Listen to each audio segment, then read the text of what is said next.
Students, आज हम class 12 यानी कि फिजिक्स का चैप्टर 2 विद्युत स्लेश तथा गॉस की प्रमेय चैप्टर को पढ़ेंगे। तो स्टूडेंट, सबसे पहले आइए हम इस चैप्टर को स्टार्ट करते हैं। और पहला जो टॉपिक है आपका यानी कि वो है एरिया वेक्टर। तो स्टूडेंट, एरिया वेक्टर क्या होता है? तो सबसे पहले ध्यान रखना स्टूडेंट, एरिया जो होता है वो वेक्टर क्वांटिटी होता है, इसलिए ध्यान रखना कि एरिया के पास एक डायरेक्शन होती है। और स्टूडेंट, ये डायरेक्शन जो होती है वो जस्ट कोई भी क्षेत्रफल होता है तो क्षेत्रफल के जस्ट बाहर की ओर लंबवत दिशा में एक सदिश होता है, उसको हम कहते हैं एरिया वेक्टर।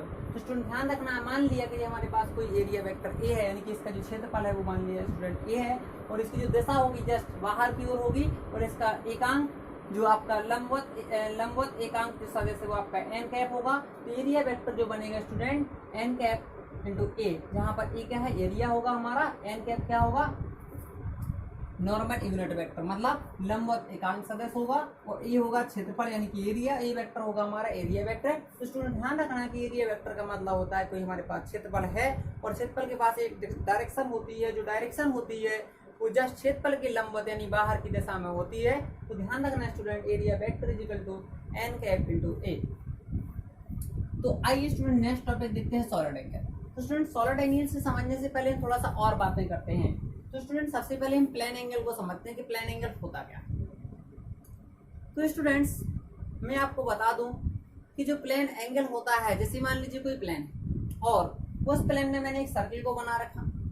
क्या बनाया स्टूडेंट? सर्किल बनाया, और इस सर्किल का सेंटर मैंने माना कि ओ हो गया। क्या लेट कर लिया स्टूडेंट? ओ कर दिया, यानी कि एक वृत्त है और उसका केंद्र ओ हो गया। तो स्टूडेंट, मैंने लेट किया, मैंने माना कि इसकी त्रिज्या 1 है और इसकी चाप की लंबाई भी 1 है। तो स्टूडेंट्स, इसके केंद्र पर जो इस चाप ने कोण बनाया था वो 1 रेडियन का होगा। कितने रेडियन का होगा? 1 रेडियन का। और इसको बोलते हैं समतल कोण, यानी जो समतल में कोण बनाया जाता है उसको हम समतल कोण कहते हैं। यानी कि प्लेन में जो एंगल बनेगा that is a plane angle, और इसका जो यूनिट होता है स्टूडेंट वो होता है रेडियन। अब बात करते हैं स्टूडेंट हम सॉलिड एंगल की। अब सॉलिड एंगल क्या होता है? तो स्टूडेंट, सॉलिड एंगल एक ऐसा एंगल होता है जो हमारे पास कोई गोला होता है, जैसे स्फीयर की बात करते हैं, यानी कि गोला अगर जो होता है तो गोले का कोई भी छोटा सा पृष्ठ ले लेते हैं। सपोज मैंने ये पृष्ठ ठीक कर लिया, तो स्टूडेंट ये छोटा जो पृष्ठ होगा, ये पृष्ठ जो है गोले के केंद्र पर कुछ एंगल इंक्लाइन करेगा।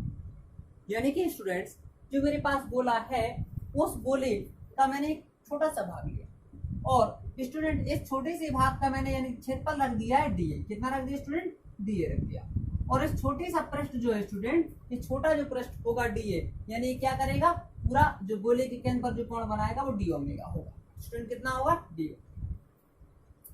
तो इसको डी ओमेगा को स्टूडेंट बोलते हैं हम सॉलिड एंगल। क्या बोलते हैं स्टूडेंट? सॉलिड एंगल बोलते हैं, यानी इसको हम लिख सकते हैं सॉलिड एंगल।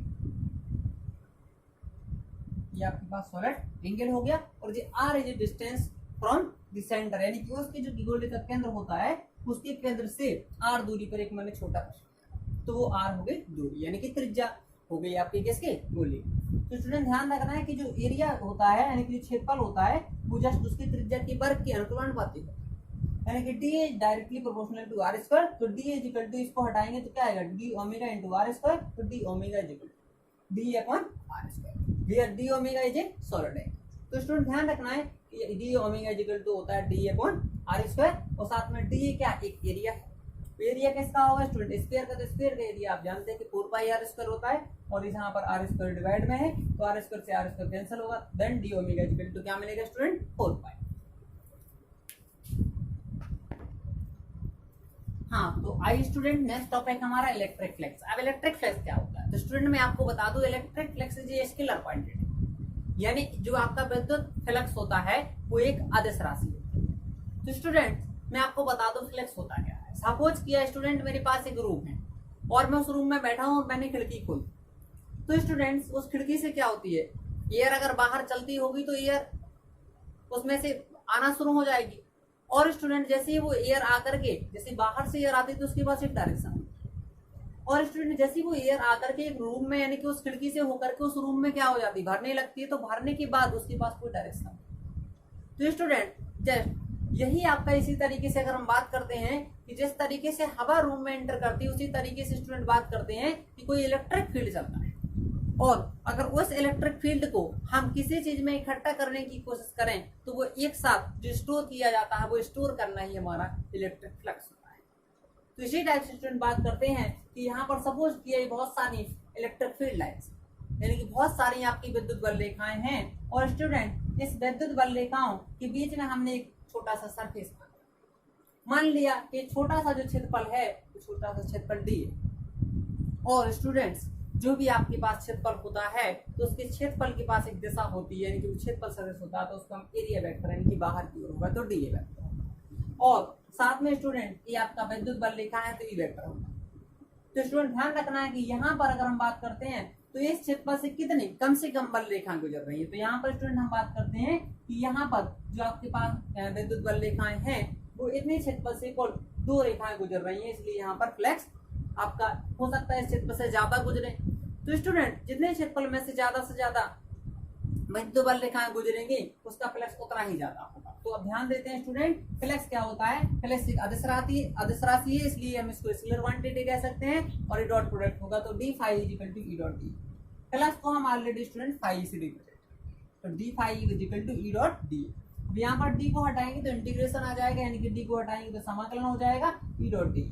और स्टूडेंट अब हम बात करते हैं कि ई और ई डी ए के बीच अगर कोई कोण थीटा है, यानी कि theta be the angle between E vector and D A, then तब आपका इलेक्ट्रिक फ्लक्स क्या।